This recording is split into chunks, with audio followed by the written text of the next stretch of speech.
Delegate has the floor. Thank you, Mr. Speaker. There's obviously been a lot of debate over the concept of minimum wage, and a lot of times when those of us on this side of the aisle get up to speak about it, I think the impression is that we're only worried about the impact on the employer.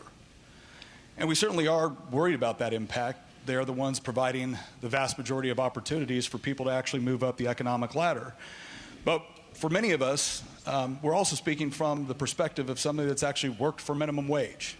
I've worked for minimum wage. And when I did, it was an entry-level position, and it was something where I didn't have a lot of experience, and I didn't have a lot of skill sets, and essentially my employer was taking a risk on me by hiring me, and I was thankful to have the job, not just for the pay that I actually received from it, but the actual work experience that I was getting so that I could actually make my labor more competitive in the market moving forward. And what we've seen in study after study from an economic perspective is that when we drastically increase the minimum wage, which this will effectively do, we are usually impacting youth unemployment.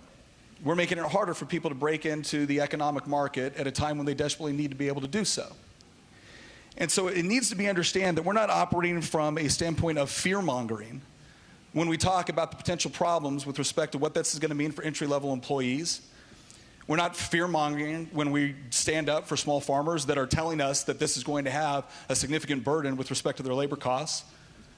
And we're not fear-mongering when we say when people go into the grocery store and they already look at inflated prices because of bad monetary policy at the federal level, and now because of unforced errors at state policy level. That's not fear-mongering. That's not just sticking up for the big guys. That's just not us sticking up for the employers. That's a lot of us speaking from experience, and we know exactly what it's like to not only be that laborer, to be that person that walks in the grocery store increasingly nowadays and realize that the prices are far higher than we anticipated and our grocery budgets are just not keeping up. But one of the things I really want to address here, because there was a comment made in the subcommittee discussion about this, or maybe it was the full committee discussion, but it's centered around this idea that, well, if farmers can't do the math,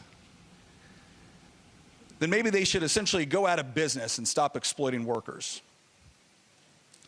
I realize that many of the people on the other side of the aisle do not represent districts where there is a significant number of farms or people engaged in agriculture.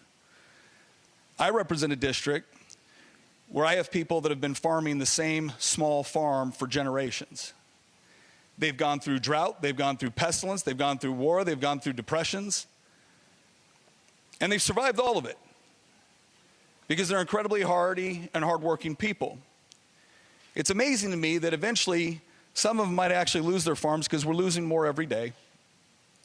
Not because of all of the prior challenges that I just described, but quite frankly, what can be chalked up to is the arrogance of a politician that would honestly state that if you can't do it the way I think you should do it, even though I have no practical experience with it, well then maybe you shouldn't exist. I want to remind this body, there's only one entity in the Commonwealth of Virginia that still possesses the ability to steal from labor that which it has earned. And it's not farmers. It's us.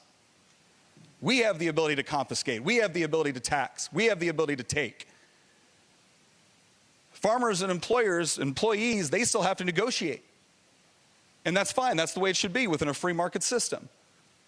But if we're going to constantly interfere in this process, we can't be surprised when the second and third order effects don't exactly turn out the way we anticipated or maybe even intended. Furthermore, I think is pretty insulting. I know the farmers in my district that are fighting incredibly hard to keep their farms going. And if we're going to engage in that kind of arrogance toward them, then I would just say this, Mr. Speaker. How about we try this as an exercise? How about all 140 legislators in this building take a season off, and then we'll take 140 corresponding farms and have them take a season off and see which people our constituents really miss more. Thank you, Mr. Speaker.